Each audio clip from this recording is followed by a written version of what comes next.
الحمد لله رب العالمين، والصلاة والسلام على سيد الأنبياء والمرسلين وخاتم النبيين سيدنا محمد وآله وصحبه أجمعين، ومن تبعهم بإحسان ودعا بدعوتهم إلى يوم الدين. أما بعد، عن أبي هريرة رضي الله عنه عن النبي صلى الله عليه وسلم قال: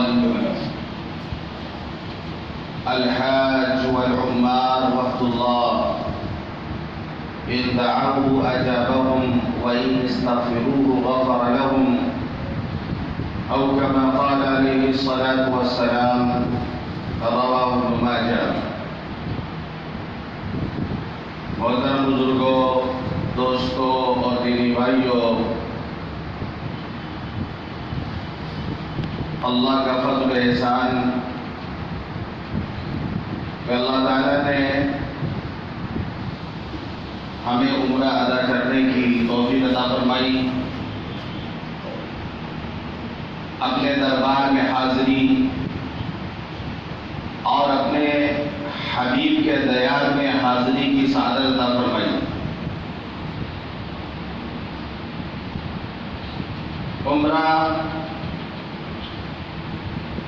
عمرے میں 4 کام ہوتے ہیں.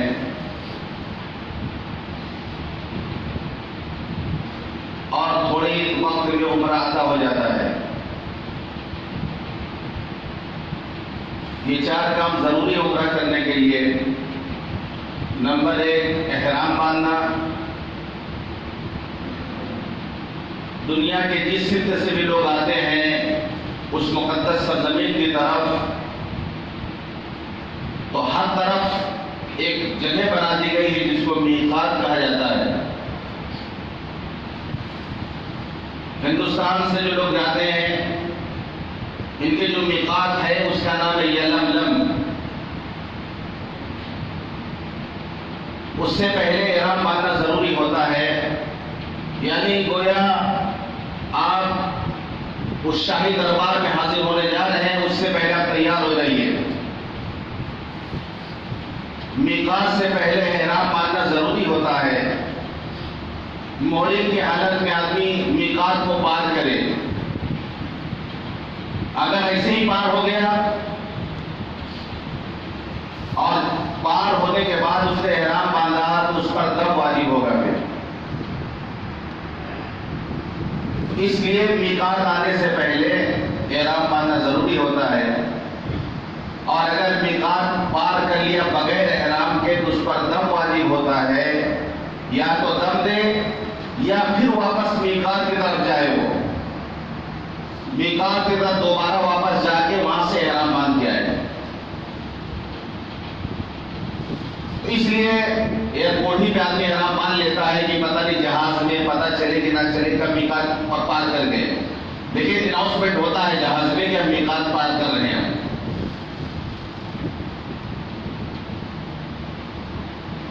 احرام کی حالت میں پہلا کام آدمی احرام پہنتا ہے. صرف احرام پہن لینے سے آدمی محرم نہیں بنتا.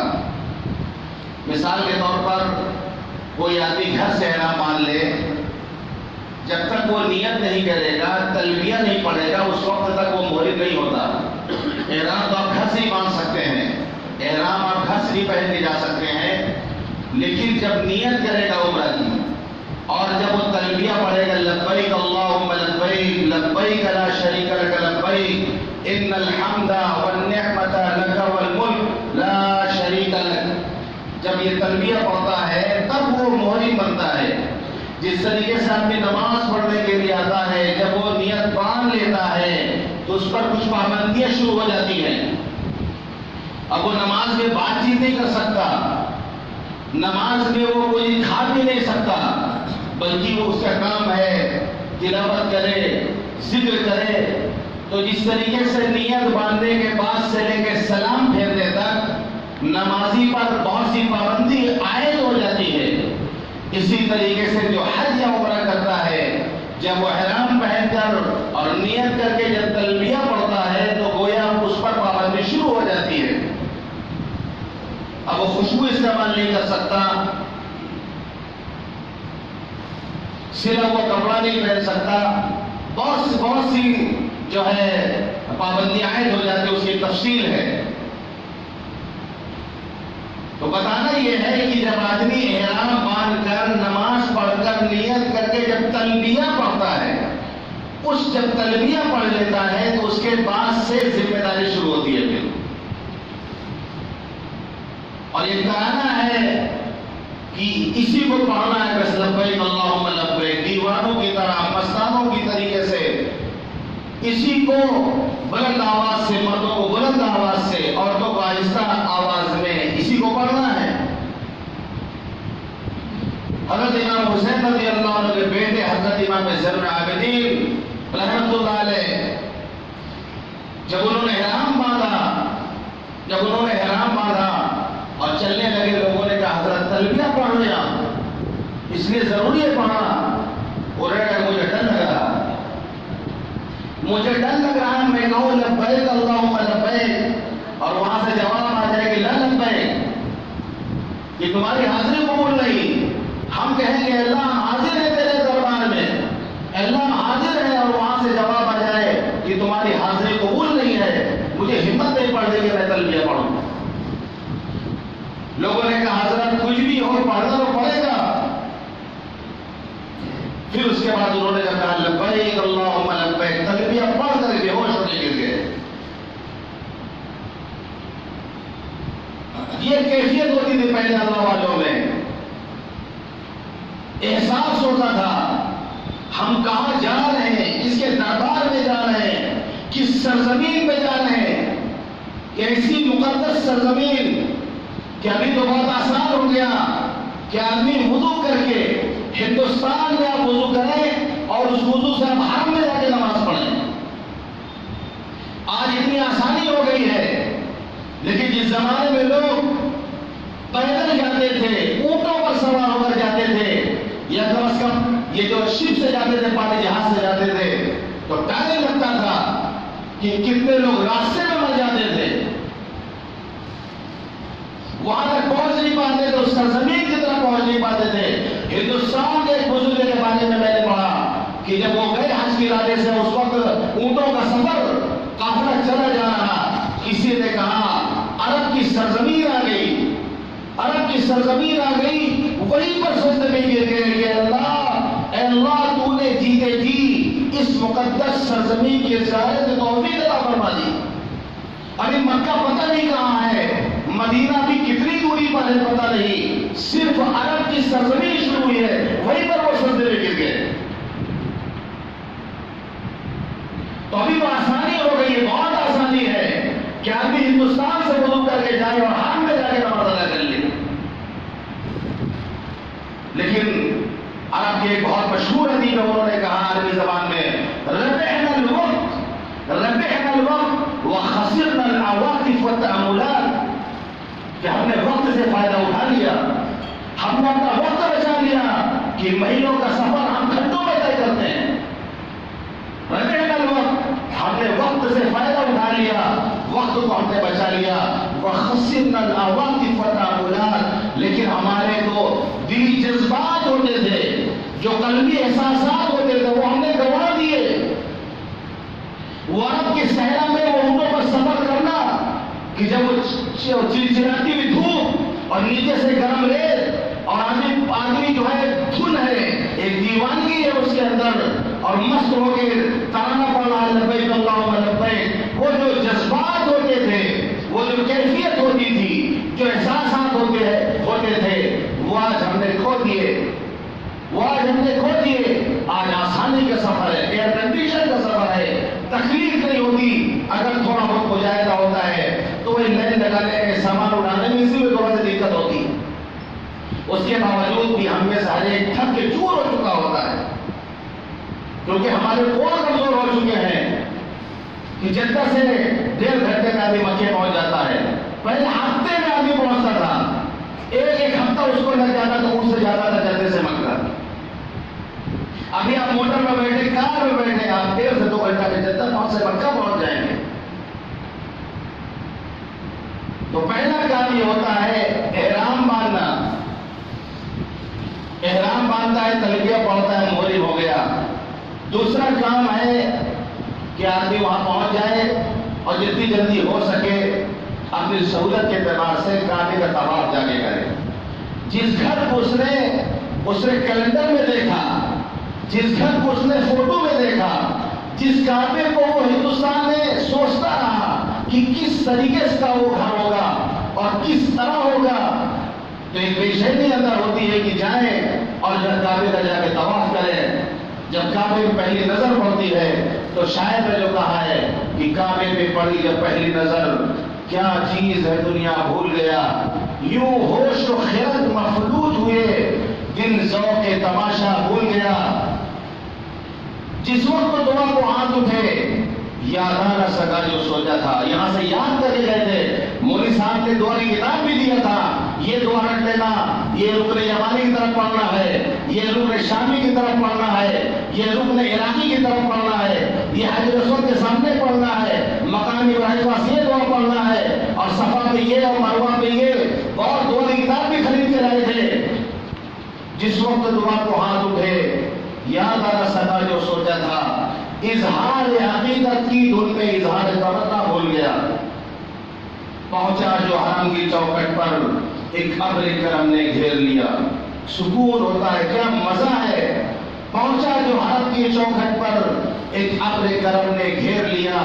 خاطی ہوں میں کتنا بھول گیا، آسی ہوں میں کتنا بھول گیا، کہ جو ہے آدمی میں کتنا گنہگار ہوں، میں کتنا خطاکار ہوں، آدمی وہاں جا کے بھول جاتا ہے۔ اللہ کی رحمت کی برسات وہاں پہ ہوتی ہے، رات دن اللہ کی رحمت برستی ہے وہاں پر، ہر وقت برستی ہے رحمت۔ کعبے پہ جمیل اللہ اللہ، خاطی ہوں میں کتنا بھول گیا، آسی ہوں میں کتنا بھول گیا، کہ رحمت کی برسات دیکھ کر اپنے آپ کو بھول جاتا ہے۔ اور دل یہی چاہتا ہے کہ بار بار دیکھے، بار بار کعبے کو دیکھے، اور کیا کیا نورانیت ہے، جتنے قریب سے آپ دیکھیں گے اللہ اکبر، کیا روب ہے، کیا جلال ہے۔ دور سے دیکھیں گے تو الگ مزہ ہے، اور قریب جائیں گے تو الگ مزہ ہے۔ قریب سے جا کے دیکھیں گے اللہ اکبر، لگتا ہے کہ آسمان تک پہنچ جائے گا۔ کعبے کی رونق، کعبے کا منظر، اللہ اکبر اللہ اکبر، دیکھوں تو دیکھے جاؤں برابر، اللہ اکبر اللہ اکبر، لیکن نہیں، منع ہے کہ جب آپ طواف شروع کریں، سب سے پہلے تو حجر اسود کا آپ استلام کریں۔ جیسے آپ بوسہ لینا تو بہت مشکل کام ہے، استلام کر لیں اور اس کو ہاتھ چوم کر کے پھر آپ طواف شروع کریں۔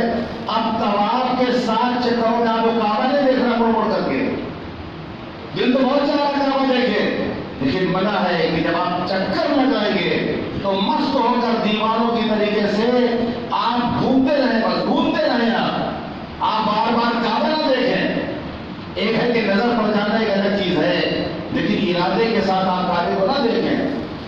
آدمی جب آنکھ بند کر کے اور ایک دیوانوں کی طریقے سے جب وہ طواف کرتا ہے تو اس کا ایک الگ مزہ ہے، اس کی اپنی الگ عزت ہے، وہ ایک اپنی الگ عبادت ہے جو وہیں جا کے ادا ہو سکتی ہے، کیونکہ وہ عبادت ایسی عبادت ہے کہ پوری دنیا میں وہ عبادت کہیں نہیں ادا ہو سکتی ہے۔ اب الگ بات ہے ہمارے ہندوستان میں لوگ جو ہے طواف بہت جگہ کرتے ہیں، جہاں چاہے وہیں طواف اسٹارٹ کرتے رہے۔ اس دور میں ہمارے ملک میں تو کہاں کہاں لوگ طواف کر رہے ہیں، جہاں چاہے جو ہے چکر مار رہے ہیں، طواف کر رہے ہیں، لیکن طواف کی عبادت ایک ایسی عبادت ہے جو کہ صرف بیت اللہ میں جا کے ادا ہوتی ہے، پوری دنیا میں ایک واحد جگہ ہے۔ ورنہ اگر ہر جگہ طواف کا معاملہ ہوتا تو ایک مرتبہ ایک مسئلہ اٹھا، ایک آدمی نے حضرت سیدنا عبد القادر جیلانی رحمۃ اللہ علیہ کے زمانے میں ایک آدمی نے قسم کھا لیا کہ میں ایسی عبادت کرنا چاہتا ہوں کہ جس وقت میں وہ عبادت کر رہا ہوں پوری دنیا کو عبادت کوئی نہ کر رہا ہو، ورنہ بیوی کو طلاق، ایک لینے کے ساری مصیبت بیوی پر، اور لوگ بھیجی وہ غریب بادشاہ چاند پہ دے کے کہہ رہا بیوی سے کہ تم زیادہ خوبصورت ہو کہ چاند زیادہ خوبصورت، اگر چاند زیادہ خوبصورت ہو تو میں طلاق۔ کوئی بات ہوئی ہے؟ عجیب غریب لوگ ہوتے تھے، وہ تو مولانا لوگ بیچارے ہر مسئلے کا حل نکال لیتے ہیں، ہر مسئلے کا حل نکال لیتے ہیں، آسان ہو جاتا ہے، ورنہ تو بیوی سے بھی ہاتھ ہو گئے ہیں۔ امام محمد رحمۃ اللہ علیہ کو بلایا گیا کہ بھائی بتائیں، بادشاہ نے قسم کھا لیا بیوی بیگم کو دیکھ کر کہ بیگم زیادہ خوبصورت کی چاند زیادہ خوبصورت؟ ہم لوگ تو سمجھتے چاندی زیادہ خوبصورت ہے، ظاہر سی بات ہے، حسن کی جو مثال دی جاتی ہے کہ چاند کے ٹکڑے سے مثال دی جاتی ہے، چاند سے مثال دی جاتی ہے، تو جس چیز سے مثال دی جائے وہ زیادہ خوبصورت ہوتا ہے۔ تو امام محمد رحمۃ اللہ نے فرمایا کہ طلاق واقع نہیں ہوئی کیونکہ بیوی زیادہ خوبصورت ہے چاند سے۔ صرف بادشاہ کی بیوی نہیں، دنیا کی ہر بیوی، چاہے گوری ہو یا کالی، سارے انسان زیادہ خوبصورت ہیں، رنگ سے کچھ نہیں ہوتا، کیونکہ اللہ نے قرآن میں قسم کھا کے کہتا ہے والتین والزیتون، قسم ہے انجیر کی، قسم ہے زیتون کی، وطور سینین، قسم ہے طور سینا کی، وہذا البلد الامین، قسم ہے اس ارض والے شہر مکہ مکرمہ کی، لقد خلقنا الانسان فی احسن تقویم، ہم نے انسان کو سب سے خوبصورت پیدا کیا ہے۔ چار چیزوں کی قسم کھا کے اللہ کہتا ہے کہ ہم نے انسان کو سب سے خوبصورت پیدا کیا ہے، یا ایک بتاتی ہے کہ انسان چار زیادہ خوبصورت ہے۔ طلاق واقع نہیں ہوئی تو ان صاحب کو سوجھی کہ انہوں نے قسم کھا لیا کہ میں ایسی عبادت کرنا چاہتا ہوں کہ اس وقت پوری دنیا میں کوئی عبادت کی نہ کر رہا ہوں، کوئی عبادت کوئی نہ کر رہا ہوں۔ علماء پریشان، بھائی نماز پڑھے گا تو کوئی نہ کوئی نماز پڑھ رہا ہوگا، قرآن پڑھے گا، روزہ رکھے گا، کون سی عبادت کرے گا کہ دنیا میں کوئی دوسرا نہ کر رہا ہو۔ حضرت سید عبد القادر جیلانی رحمۃ اللہ علیہ کا علم دیکھیے، ان کے علم کو بیان نہیں کیا جاتا کہ اپنے وقت کے بہت بڑے صاحب علم تھے، وہ بڑے بڑے مسائل چٹکیوں میں حل کر دیا کرتے تھے، وہ لوگ ان کے علم کا تذکرہ نہیں کرتے، ان کی کرامتوں کا صرف تذکرہ کیا جاتا ہے، اور بہت ساری کرامتیں بے سرپا کی کرامتیں ہیں جن کا کہیں کوئی ثبوت نہیں ہے، ان کو بیان کیا جاتا ہے، ان کے علم کو بیان کیا جائے، ان کے عقیدے کو بیان کیا جائے، ان کے مسلک اور مشرق کو بیان کیا جائے کہ نماز کے بارے میں کتنے سخت تھے وہ، کہ بے نمازی کو کہ نماز جنازہ نہ پڑھا جائے، اس کو مسلمانوں کا قبرستان میں دفن نہ کیا جائے، ان چیزوں کو بیان نہیں کیا جاتا۔ صرف ایک چیز رہی ہے بڑے پیر کے نام کی، وہ سب آپ جانتے ہیں کہ آپ کے بہنے میں کیا ہوتا ہے ان کے نام سے۔ فرمایا ایک عبادت ہے کہ مطاف خالی کر دیا جائے، طواف جہاں پہ ہوتا ہے اس جگہ کو خالی کر دیا جائے، اور اس سے کہا جائے کہ کعبے کا طواف تم اکیلے کر لو، کیونکہ طواف ایک ایسا عمل ہے کہ پوری دنیا میں کہیں نہیں ہو سکتا ہے، وہ صرف یہ مکے میں کعبے کے پاس ہوگا۔ تو اس طرح کی بیوی بچ جائے کہ طلاق واقع نہیں ہوگی۔ تو اس زمانے میں مسئلہ ہوا تھا، ابھی تو مولوی صاحب لوگ اعتراض کرتے تھے کہ بھائی ہمارے ہندوستان میں طواف ہوتا ہے، تو اب تو ہم لوگ بھی طواف انڈیا میں کر لے رہے ہیں، ہندوستان میں کر لے رہے ہیں، وہ تو حضرت سید القادر رحمۃ اللہ علیہ کا زمانہ تھا، کسی میں طواف کعبے کا ہوتا تھا تو مسئلہ بن گیا۔ لیکن اگر آج بتایا جائے تو مولوی صاحب لوگ اعتراض کرتے ہیں کہ یہ کون سی بات ہو گئی، جا کے دیکھیں یو پی میں، جا کے دیکھیں لکھنؤ میں طواف ہو رہا ہے، آپ جو ہے جا کے دیکھیں وہاں بہرائچ میں طواف ہو رہا ہے، آپ بہت ساری جگہوں میں جا کے دیکھیں طواف لوگ کر رہے ہیں۔ تو یاد رکھیے طواف صرف ایک ہی طواف ہے، وہ بیت اللہ کا طواف ہے، اس کے علاوہ مسلمان جس کا بھی طواف کرتے ہیں وہ شرک ہو سکتا ہے، وہ بدعت ہو سکتا ہے، وہ اسلام نہیں ہو سکتا ہے۔ تو دوسرا عمل ہے کعبے کا طواف کرنا، اور اس میں بھی جو ہے پہلے 3 چکروں میں تھوڑا آگا کے چلنا پڑتا، تھوڑا ٹائٹ ہو کے چلو، اللہ کی مرضی پوری زندگی منع کیا گیا ہے کہ فرمایا ولا تمشی فی الارض مرحا، قرآن کہتا ہے زمین پر اکڑ کر مت چلو، ولا تمشی فی الارض مرحا، زمین پر اکڑ کر مت چلو، متکبروں کی طرح اکڑ کر کے مت چلو، کیونکہ اللہ کو تکبر پسند نہیں ہے، اللہ کو بڑائی پسند نہیں ہے۔ لیکن اللہ اکبر جب اللہ اپنے دربار میں بلاتا ہے، اللہ جب اپنے دربار میں بلاتا ہے، یہاں یہ عزت دی جاتی ہے کہ آپ اللہ کے سامنے اللہ کے دربار میں تم اکڑ کر کے چلو۔ اب وہاں پر یہ نہیں چلے گا کہ حکیم، فقیر، عبد القدیر، یہ نہیں چلے گا وہاں پر، وہاں ٹائٹ ہو کے چلنا پڑے گا، بالکل ٹائٹ ہو کے چلنا ہے۔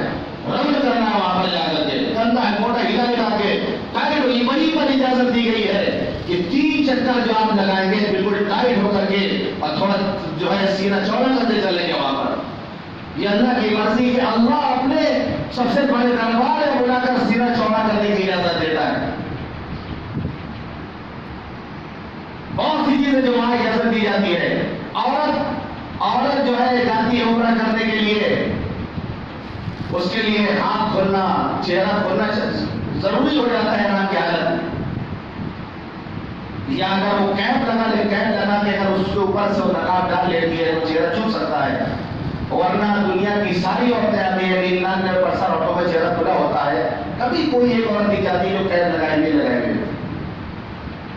ساری دنیا کی عورتوں کو بلایا اللہ نے، ہمیشہ پردے کا حکم دیا گیا، اور وہاں پر احرام کی حالت میں منع کر دیا گیا کہ عورت کو اپنا چہرہ ڈھکنا نہیں، کھل رکھنا ہے۔ وہاں پر امتحان لینے کے بلایا ہے۔ اب مردوں کا ایمان کیا ہوتا ہے، وہاں پر اجازت ہے ہر ایک، اور پوری دنیا کے اندر وہاں موجود ہے، کسی کا چہرہ پر نہیں کھلا ہوا ہے، پھر اپنے ایمان کا معیار وہاں پہ جا کے دیکھو۔ لیکن وہ جگہ ایسی ہوتی ہے اللہ اوپر، ایسا جلال ہوتا ہے وہاں پر کہ آدمی کوئی ادھر دھیان نہیں دیتا آدمی، اگر کوئی دھیان دیتا ہے تو پھر وہ بہت بڑا بدبخت ہوگا کہ ایسی جگہ پر آ کر کے بھی آدمی وہاں یہ سب کچھ کرے جا کے، لیکن اللہ نے کرے ایسا کوئی ہوگا نہیں۔ تو اب اللہ کی شان دیکھیے کہ جب اللہ کا معاملہ آتا ہے تو اللہ کہیں پر اپنے بارے میں اجازت دے دیتا ہے۔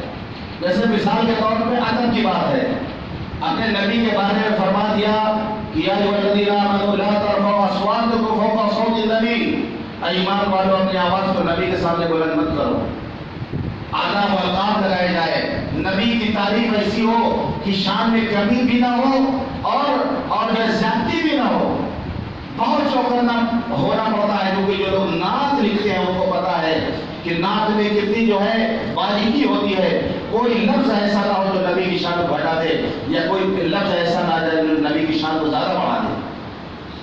لیکن اپنے بارے میں اللہ نے کوئی آداب القاب نہیں لگایا، کوئی آداب القاب نہیں۔ اللہ کو اب تم کہہ لے، اللہ کو اب تو کہہ لے، آپ کہہ لے، سب اجازت ہے۔ آپ آپس میں کسی کو تم کہہ دیجیے برا مانتا ہے، اور تو کہہ دیجیے تو لڑائی کر لے گا آپ سے، وہ تو کہہ کے بات کر لیجیے تو وہ آپ سے لڑائی کر لے گا۔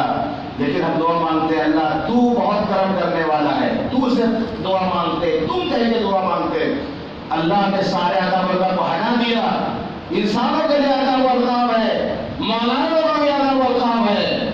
شیخ ہندوستان، خطیب ذیشان اور قاری قرآن، اتنا لمبا آداب القاب کی ایک دن لگ جائے نام لینے میں خالی۔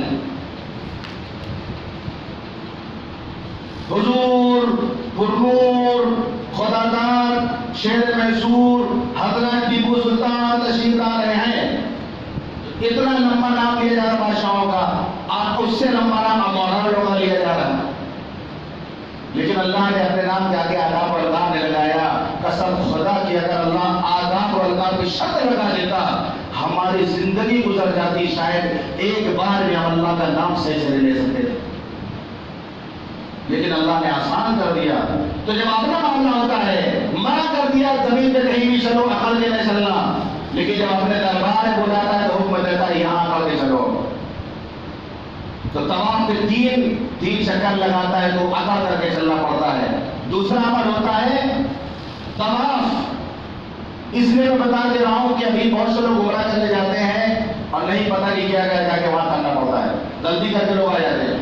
تیسرا عمل ہے صفا مروہ کے درمیان چکر لگانا، جس کو سعی کہا جاتا ہے۔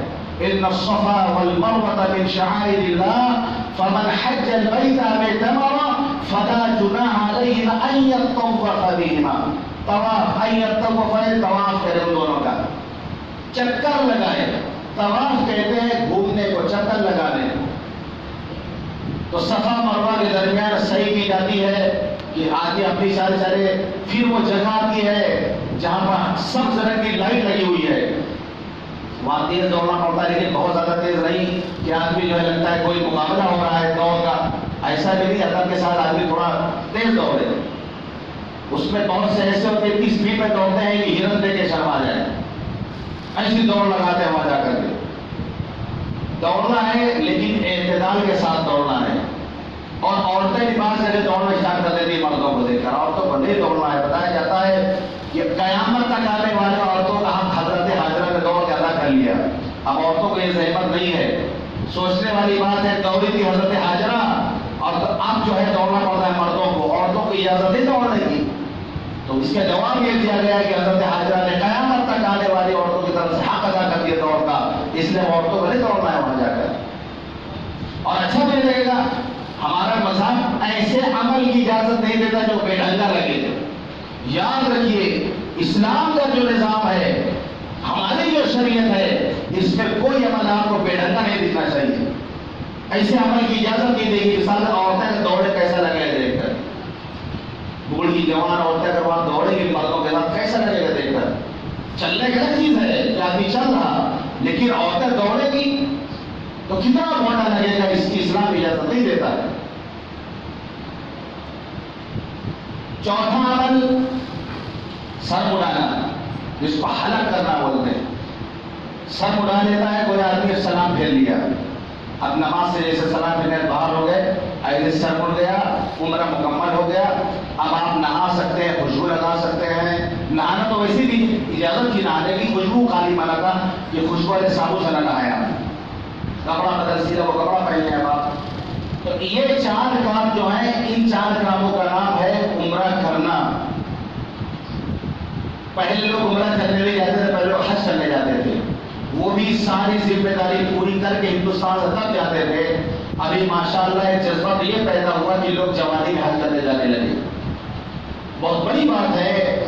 ورنہ پہلے جو ہے جاتے تھے اس نیت سے کہ وہیں پر گھر والے بھی اتنی بھیڑ جاتی تھی چھوڑنے کے لیے کہ پتہ نہیں واپس آئیں گے کہ نہ آئیں گے. اتنی عمر میں لوگ جاتے تھے. جب ہم حج پہ گئے تھے ایک بوڑھی اور ہمارے کمرے کے بغل میں تھی, اتنی بوڑھی تھی وہ کہ اکثر وہ ہمارے کمرے میں آ کے بیٹھ جاتی تھی. اتنا فرق نہیں کر پاتی تھی کہ ہمارا کمرہ کون سا ہے اور ان کا کمرہ کون سا ہے. اور تعجب کی بات یہ دیکھیے, جب ہم جائے تو ہم کو دیکھ کے غصہ ہو کہ ہمارے کمرے کہاں گھس آئیے. تعجب تو یہ ہے جب ان کو سمجھاتا اماں یہ آپ کا جگہ نہیں ہے, یہاں کمرہ نہیں, ہمارا بستر ہے. ان کو کمرہ نہیں پتا, کمرے میں لے جاتے تھے. ورنہ الٹا کمرے ہمارے آتی ہم بھی مجھے غصہ ہوتی تھی. اور ہندوستان والوں کا مزاج چاہے جہاں پہنچ جائے مزاج نہیں بدلتا ان کا. ڈسپلن کی بہت کمی ہے. ڈسپلن کی بہت کمی ہے. مثال کے طور پہ ایئرپورٹ پہ آپ ہیں, اگر ایک کرسی بیٹھے ہوئے ہیں, دوسری کرسی پیر رکھے ہوئے ہیں, حاجی بیچارے کھڑے ہیں, بیٹھنے کی جگہ نہیں, بیٹھے نہیں یہاں پر جگہ وضو کرنے کے, چاہے کوئی گیا ہو چاہے نہ گیا ہو. مثال کے طور پر وضو استجا کرنے کا 10 منٹ بعد آئے گا, بیٹھ جائیے آپ. ہمارا آدمی 10 منٹ تک آپ بیٹھے آئے تو اڑ جائے گا.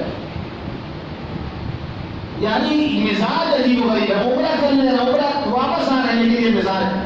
ایئرپورٹ پہ ہم گئے, جب حج کر کے آ رہے تھے ایئرپورٹ کھچا کھچ بنا تھا, زمین میں جگہ نہیں تھی بیٹھنے کی. ایک جگہ ہمیں ملی, ہم نے سوچا جو کہ رات گزارنی تھی وہاں بیٹھ کر کے.